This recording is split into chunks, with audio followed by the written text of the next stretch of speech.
introducing them alphabetically. So, today first we have Anand Srinivasan. And Anand Srinivasan's work reflects the voice of a young, burgeoning South Asian poet raised in the West, capturing the complexity of identity, class, religion, and culture. Anand graduated from American University with a BA in creative writing, poetry, and a minor in transcultural studies. So Anand, we'd love for you to share your work. And I just want to let you all know that we have been having some issues with the mic, so please bear with us.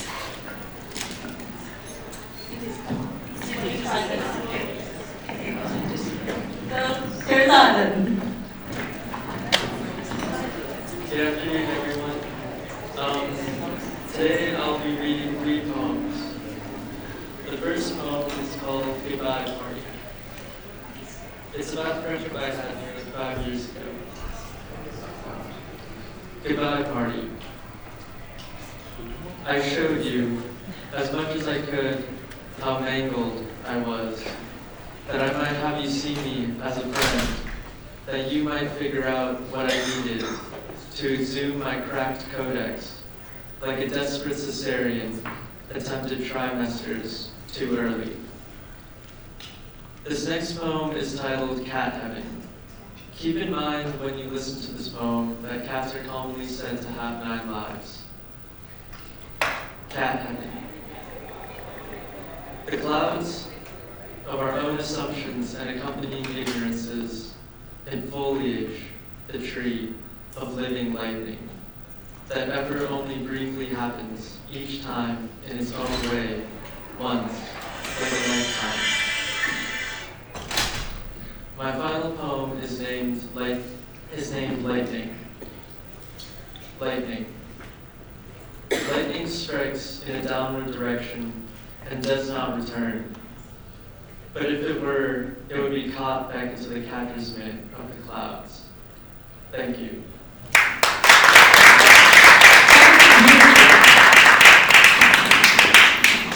So next we have Devi Laskar, and Devi's a wonderful friend as well, and she is a novelist as well as a poet. She has a few poetry collections, and she's the author of The Atlas of Red and Blues, which is the winner of the 7th Annual Crooks Corner Book Prize for Best Debut Novel set in the South. She's also winner of the 2020 Asian Pacific American Award for Literature, and her work has been selected by the Georgia Center for the Book, and she's a finalist for the Northern California Book Award in 2020, and her book has been named by the Washington Post as one of the 50 best books of 2019. So as you can see, she is really accomplished, and welcome, Devi. I'm going to read the title poem.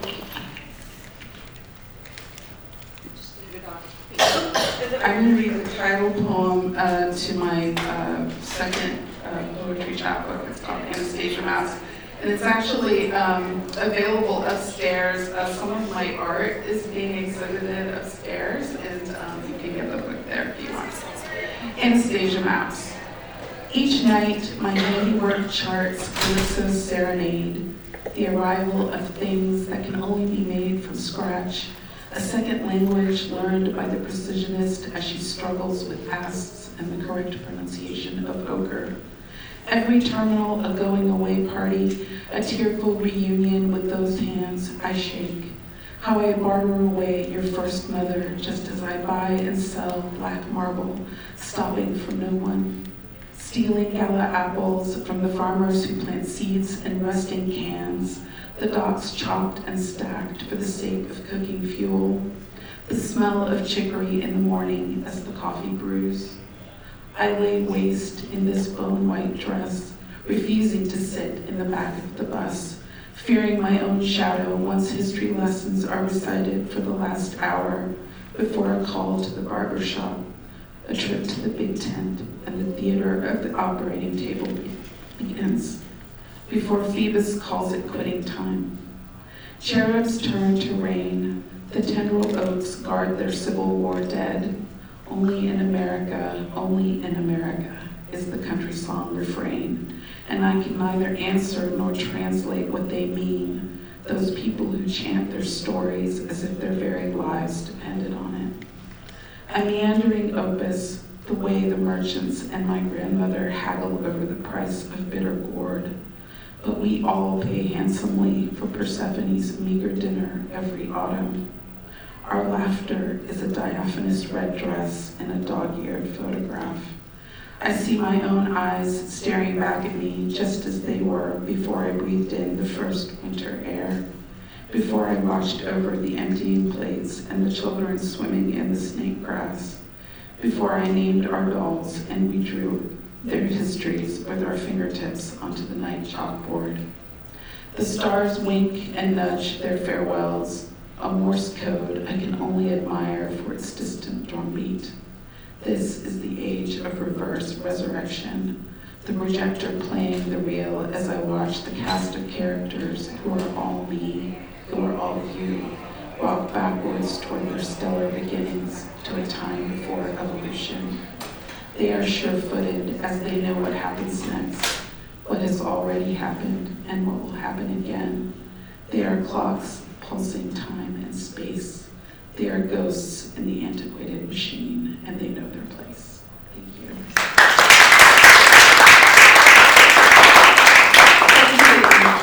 So next we have Dr. Jyoti Bachani, who's a professor of strategy and innovation at St. Mary's College of California. And she's a former Fulbright senior research scholar with degrees from London Business School, UK, Stanford, and St. Stephen's College in India. She translates Hindi poems and has edited a poetry anthology, I think a few, right? Called The Memory Book of, it's right here. A Memory Book of Poetry at Diasporas in Silicon Valley. So welcome, Jyoti. Thank you, Shikha. Thank you, SALA, for creating this space. Is it working or not? Thank you, SALA, for creating this space to bring some of my favorite Hindi poets to this august audience. In my translation, I will read the translation, but will also read the original after that. Worries of the World by Kumar Narayan. It's a small world with large areas. Every area has great fighters. Every fighter has big guns. Every gun has great destruction. Everyone worries about the world. Everyone worries the world. दुनिया की चिंता, छोटी सी दुनिया, बड़े बड़े इलाके, हर इलाके के बड़े बड़े लड़ाके, हर लड़ाके की बड़ी बड़ी बंदूकें, हर बंदूक के बड़े बड़े धड़ाके, सबको दुनिया की चिंता, सबसे दुनिया को चिंता।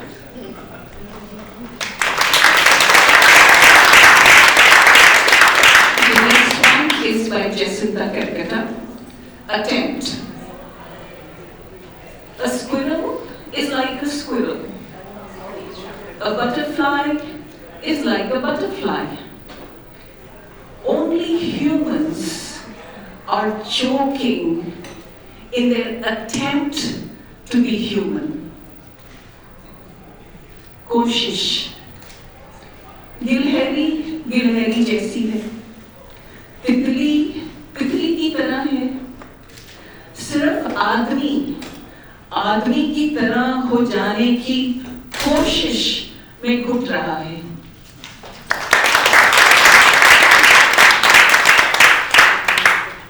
The next one is by Vinod Kumar Shukla. Defeated, a man sat down.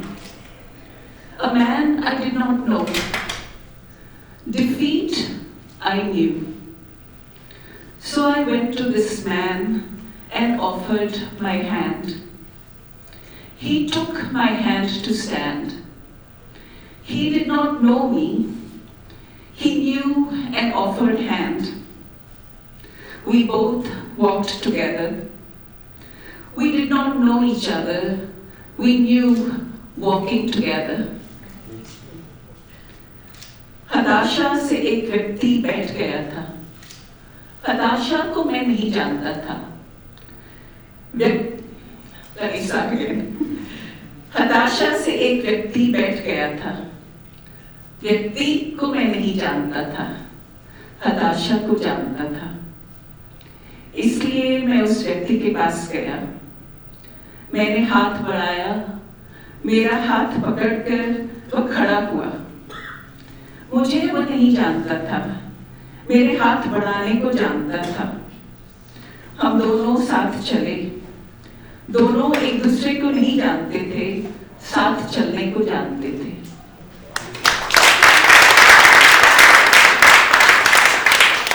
Thank you for working together with me on this one. The last one is by Sandeep Gaur. Just one moment. If someone asks you about me, say, it was a moment that has passed. If someone asks me about you, I'll say, it was the one moment I truly lived. एक ही लम्हा। कोई अगर तुमसे पूछे मेरे बारे में तो कहना, एक लम्हा था जो बीत गया। अगर कोई मुझसे पूछेगा तुम्हारे बारे में तो मैं कहूँगा, एक ही लम्हा था जो मैंने जी लिया।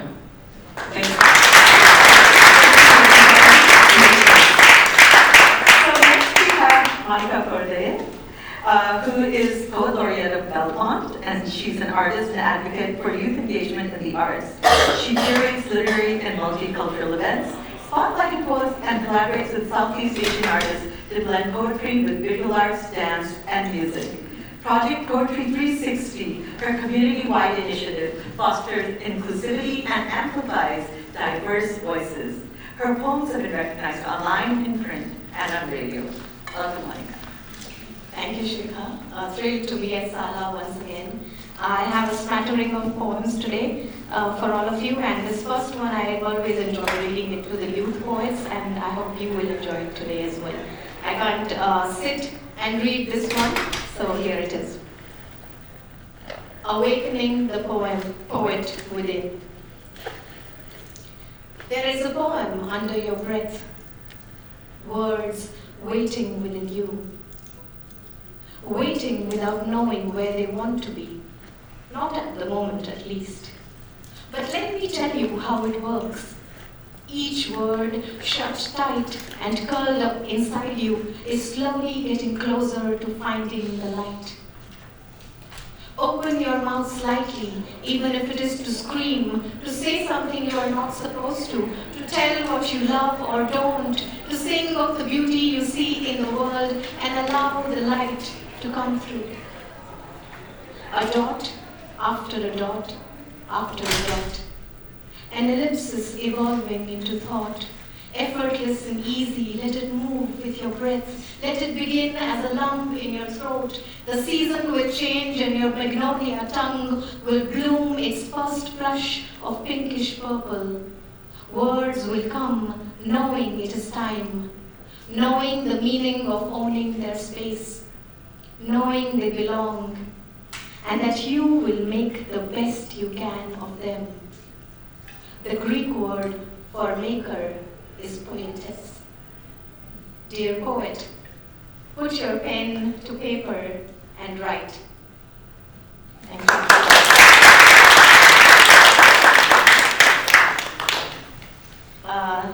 The next poem is titled Reasons for Using the Mango Again in a Diasporic Poem. Because I had yet to write a poem with a mango in it. Because how else do I make it easy for you and manifest an image of my homeland? Because it is a metaphor of migration, a typical trope, and you don't need context. Because when I pick mangoes at Costco, I still bring them close to my face to have a scent of belonging. Because I long to see my mother make armrests from scratch. Because the canned kesar mango pulp at the Indian grocery store is only sugar, citric acid and nostalgia. Because I had never taken a selfie with a mango before. Because cutting crescent moon-shaped slices of the mango feels like therapy. Because eating a mango is a full body experience. Those mango fibers hugging my teeth, the sticky mango hands, the naked mango mess is fresh in my mind. Because the skin and stone is a singular shade, bright marigold inside and out. Because the Urdu poet Ghalib once said, "Aam meethe ho aur bahut se ho." Because in the land of avocados and home of the brave, I too sing America and dream of mangoes.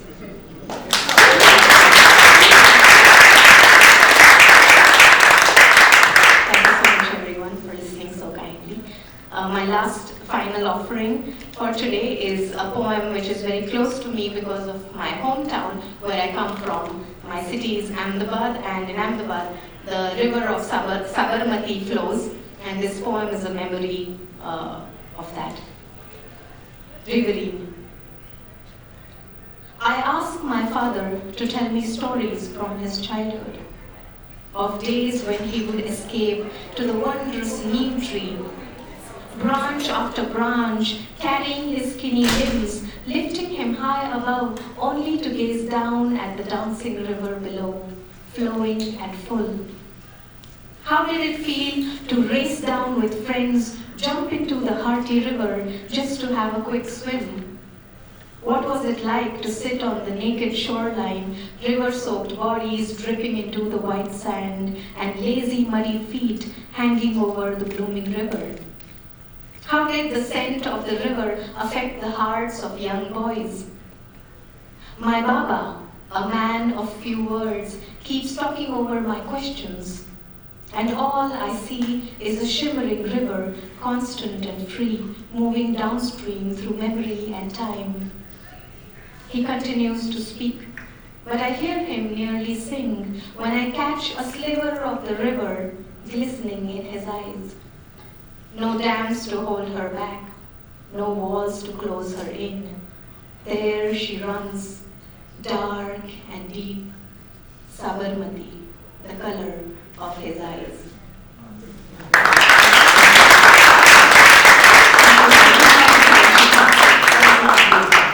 Next we have Nirbhay, Pratap, Purewal, Legha, who is a poet and student completing a bachelor's in physics. He was born to a Punjabi Sikh family and raised in the San Francisco Bay Area.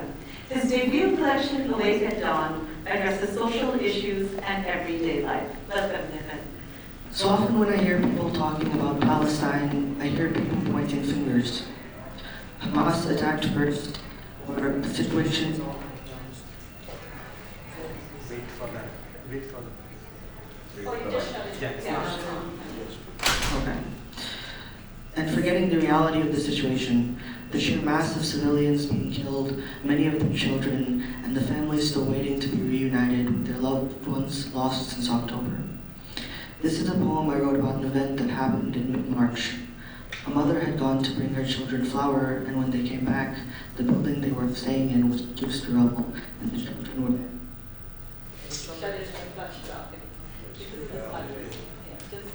Just start. Okay. Just start right here. I am so sorry. Start all over. Start all over. Okay. So often when I hear people talking about Palestine, I hear people pointing fingers. Hamas attacked first, or the situation is all Netanyahu's fault. And forgetting the reality of the situation, the sheer mass of civilians being killed, many of them children, and the families still waiting to be reunited with their loved ones lost since October. This is a poem I wrote about an event which happened in mid-March.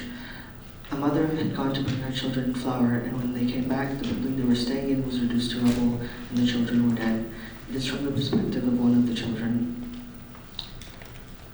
Don't cry, mother. Don't curse the God who made me. I was yours for a few moments, now I rest in eternity. You left to bring me flour, to fill my stomach with more than purse or bread. I'm sorry, dear mother, for the things I left unsaid.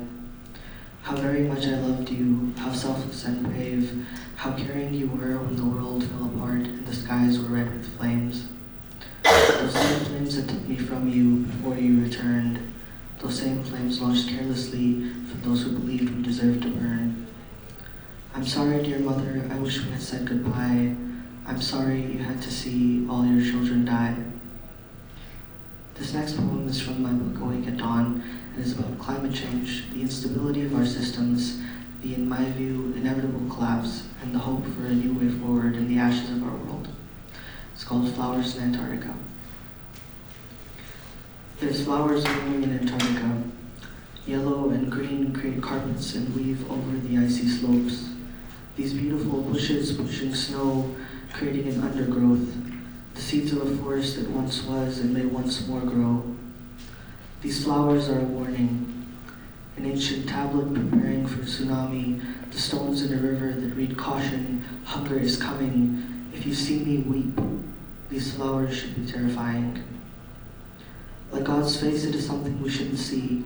The light that would blind us, turn us to salt stone, and wither us down to bones is shining, bursting forth from snow. And those who warned us, look not into it, for it is brighter than the sun, are locked up, their words hidden, their lives undone. The ice that kept back these delicate cancerous growths has melted. The earth has warmed back to before humans existed.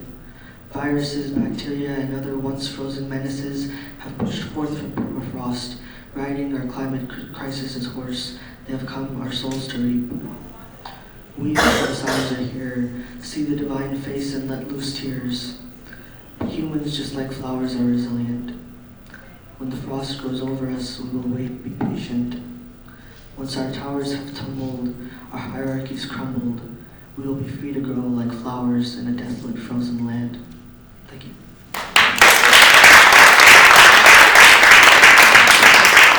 Thank you, Nirbhay. That was lovely. And now we have Reena Kapoor, who has been a techie for 25 plus years. And now Reena focuses on writing plays, poetry, and fiction. She's been published in numerous anthologies and literary journals. Her plays have been produced by Enact Arts as well. Reena holds an undergraduate degree from IIT Delhi, and she can be found at arrivalsanddepartures.substack.com. Welcome, Reena. Thank you. Thank you, SALA. And thank you to all of you and to my dear friends who are here to support me. I'm going to try this mic. If it doesn't work, I know how to shout. So, I'm going to read two poems. The first one is called Words Like Oxygen. Multitudes of languages occupy me, bedrocked memory of lifetimes past. So many I've abandoned in poems. In dialogue I can't locate anymore. Jamming thick at my fingertips when I write, on my tongue as I speak, waiting shyly for a quiet to descend before they'll consent to use. Whispering like familiar natives, they hum nearby, then sit by me, telling me stories that won't be told in any other routines, singing me songs that rhyme only in homegrown vernaculars, posing questions that could only be presented in mutual tongues. I am lived languages, some whole, some fragments in liminal blood, binding my reveries to my bones, waiting for a turn to flow.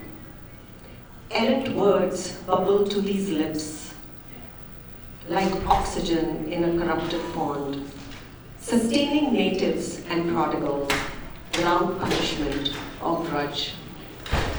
Do you know the Hindi word for sky? Do you feel how Akash extends my presence in expansive peace to magnanimous heavens above? Can Sagar, for the seas and oceans, drown you in its enigmatic embrace? Do you see how Vadi for valley chaperones life's river from its lap? Could puja, aradhana, upasana, ibadat for worship impel you on numerous quests, or abundant words persuade you to love. Pyar, mohabbat, ishq, anurag. I could simply say I love you, but you'd recognize it only if I whispered it in every bhasha I contain. Then you'd know in every colloquial tongue, every nuance, every insinuation that inhabits my soul. Thank you.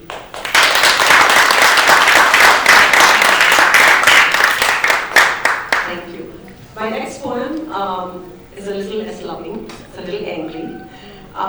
It's called Nobody, and it's a poem I wrote for the women like my grandmother who suffered during the 1947 partition of India and who went unsung.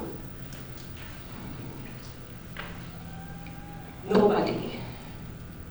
My story so familiar, so utterly commonplace. The cries, the weeping, the wailing for my dead. All the homes I know reek with echoes of such pain for those mutilated, raped, dishonored, and bled. Rude history swept in and flooded my home. Rude history swept in and flooded my home, chased my dreams away while I stood small and dumb. I ran for my children, left all that I knew, a home, vain comforts, a lifetime rendered numb. Wise ones exhorted us women, choose honor over life. Heavy familial burdens bestowed on us to take, rooms of charred bodies, honorable heaps in the well. They never thought to ask whose choice was it to make. Told us a dear new freedom was headed our way, but forgot in those slogans my name and my face. As I was being banished, being compelled to choose, festivities marked the tryst with destiny's famed day. They said it was Azadi for a Swatantra new land, demands just sacrifice from all it was claimed. Yet apparently, when they came gouging for that rent, our heads were bartered for lines in political sands. A foreign lawyer who'd never set foot on my soil inked new lines, lit them up, and it was declared. Clean cartographies created, summarily announced. Ancestral homes, generations' lives, simply exchanged. Books decoded new lines that severed all old ties, without asking me once how my own life was hacked. This partition was explained in historians' thesis. My truth came up trivial compared to those tracts. Yet, do you see those ties still shackle me today? The nightmares stay close, like wearing next of kin. Every year you celebrate freedom, yet I still burn. The wounds seethe and breathe just under my skin. I rebirthed you countless times, fenced every fear at bay. Now will you ease my torment from this vicious history? Will you free my tale from domestic rants and tears? Save your pity, but not for me. Acknowledge my story. Don't leave me here, yet unheard and unsung, exposed unto sunlight my darkness, scars, and guilt. Don't choose to walk on by, unmoved, unchained, or history, she'll come knocking, reigniting every sin. Thank you very much.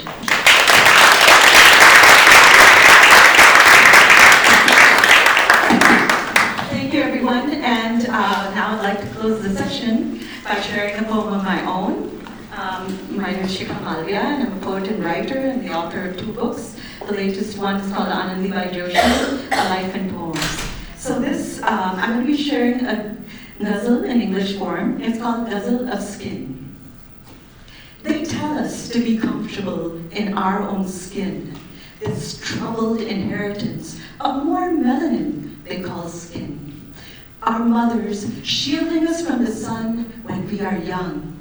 We play in shadows, our faces covered, while others flash skin. They'll speak of dark times when a girl is passed for marriage, or lose the lead in a school play, Snow White, because of her skin. Have you tried drinking milk with saffron or rubbing lemon? A paste of turmeric, Grandma says, brightens the duskiest of skins. Separate water fountains and bus seats for those with color. How we fought by the skin of our teeth to let go of this skin. Come, see how we carry the night on our bruised shoulders, where constellations burn bright in the beautiful dark of our skin.